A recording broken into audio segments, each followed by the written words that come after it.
Go. Ready? We're here with Nathan Haffey of UFS Rockford. He won tonight's weekly playing Snake Man! What does Snake Man do? Alright. Top enhance is you get +1 damage to each of your low attacks, and it does stack because it's for the rest of the turn. So if you play multiples, it just keeps getting bigger if they're all low. And then it responds once per turn. If the low attack deals damage, you can take a card from your hand and add it into your momentum, or you can take a card from momentum and put it back into your hand. Okay, so how'd you do? Obviously you won. Did the deck perform to what you wanted it to? The deck performed well, but was not consistent because the ratios being bad of playing attacks that didn't have enough. All right, so let's get into the attacks. A couple different attacks were Snake Slam. It is a combo that commits committed foundations if it's comboed to a low. We have some Spine Sweeps here, which just serve to remove assets or can destroy the other assets we play because they have effects. Those have some pretty good blocks on them, though. The +1 high is pretty nice in this meta right now. It's great, except everyone I played was throwing me like a balloon. Now we have Crawling Strike. This card right here is one of the best cards. A bit of a glare. One of the best cards in the deck. It has stun 1, so you can slowly stun out your opponent, and it makes it so every time they try to use a low block, they have to flip one of their own foundations, getting rid of some problem cards over time. Those also have a +1 mid block? It's a +1 mid block. It's got a lot of good blocks in the deck. So far you got a lot of good blocks. Now May presents you another good +1 block, Magnet Slam. It's a low block that also has stun 1 like Crawling Strike, and they can only block it with a low if you get off its enhanced, which couples with Crawling Snake, making people flip all of their foundations or take a large attack to the face. So it's like a roundabout way of being Dimitri. Which was used to beat Dimitri. Yeah, yes it was. Technically it was. Now What's we next? have Hydra Fork, the power of the deck right here. Using cards like Clear Cutter, which we'll get to later, you can flood the card pool with a foundation without having to actually play it, give it pseudo speed, or use it to pump the powerful, because the combo enhance states that you may discard foundations from your card pool in addition to momentum to pay for this attack's powerful cost. So you can pump it to like 8, 11, 24, whatever it is that tickles your fancy. But Snake Man's go-to big whammy right here is Search Snake.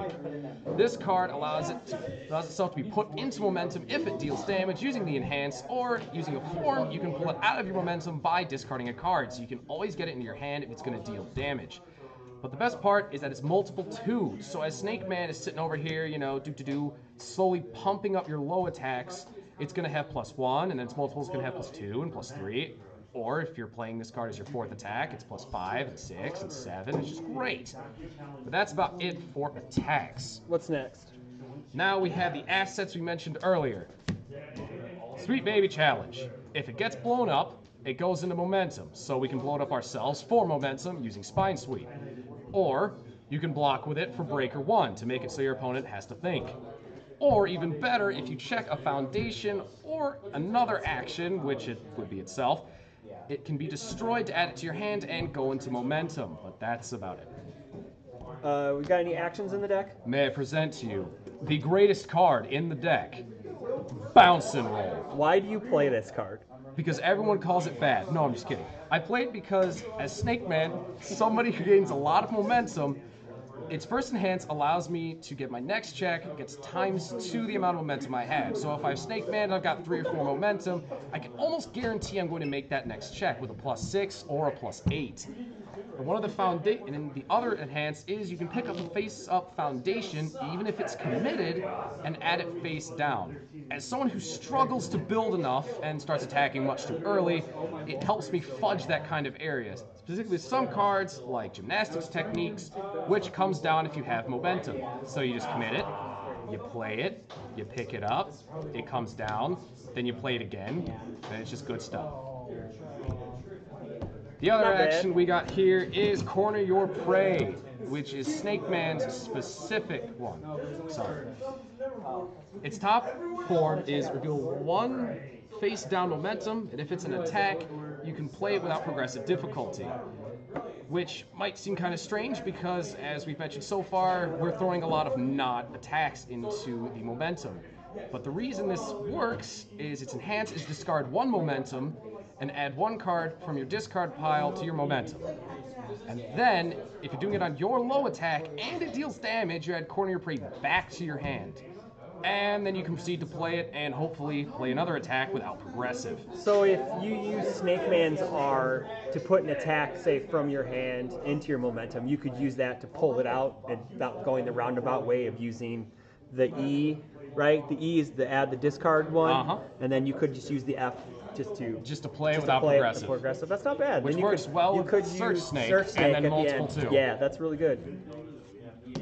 And now on to foundations, I presume, because that's the only thing that's left.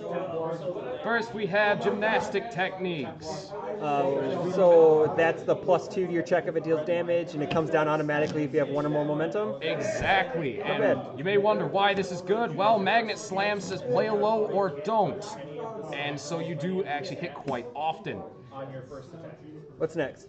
Next, we have Strength of Tail, a card that is, while not very great, can be very nice for a turn 1 momentum for things like gymnastics techniques. So you got Snap Momentum there, so if you need it for like Search Snake or whatever, you could use that too. Exactly. And now we have Artful Imposter, because occasionally, if we're using cards like foundations and we play them early, we can always throw them in later for the Hydro Fork if we need it, and give the Hydro Fork EX2 if we want to make a 24 damage, 11 speed attack. Or, it has to be 12, it has to be even. Yes, sir, it has to be even. Hunt for Spiders and Dragons is a great card, considering a lot of our attacks have life, so we can either use it after it's come down to gain life or deal damage, or we can just flip more foundations with it to then trigger Snake Slam later on in game. Do you think that you need to up the number of that card?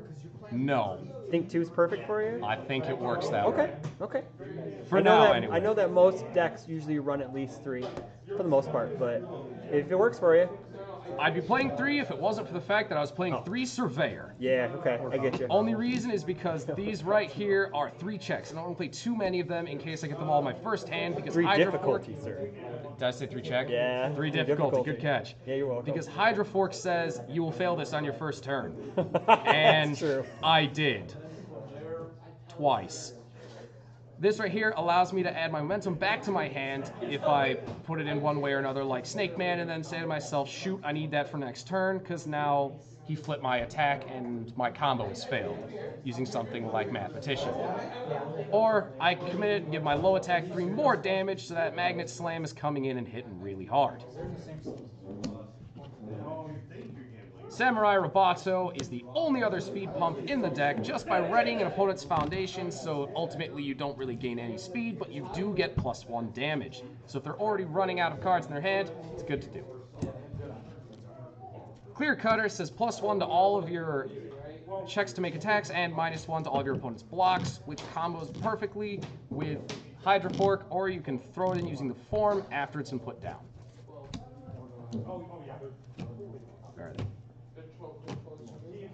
Design for Combat says to flip, discard 1 card, and draw 1 card. Doesn't seem the best, but it is hand shuffling and works really well with Balanced Fighter, which says after it's discarded, draw 1 card. So you effectively draw 2, and if somebody decides to be fast, you can always respond and commit it before the block step to return to printed speed. It's useless today because nobody likes speed, except Marco. Electromagnetic says that my low attack can have stun, which, as you might recall, is all of them.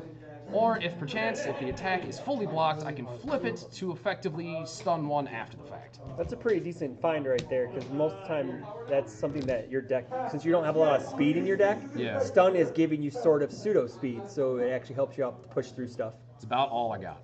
Last but not least, we have Agile. One of the most versatile cards in the deck, but simply from the card pool by committing 1 foundation. After you play the card, you can add it to your staging area. So you can do it on an attacking turn or a defending turn. Cool. And that's about that. All right, Nathan, I got a couple more questions for you. Was there anything that really gave you trouble today with, like, as in matchups, or did you find something that your deck could be lacking that you need to actually maybe flush it out a bit for those matchups? Artful Imposter, let me tell you, is going to burn, and I will add Peaceful Messenger because everyone here likes to throw you, and a snake is not very heavy and gets thrown very easily. All right, Nathan. Well, I appreciate the deck profile, and good luck on your next week's tournament, and hopefully in the Midwest circuit we'll see you. Thank you very much. Snake Man!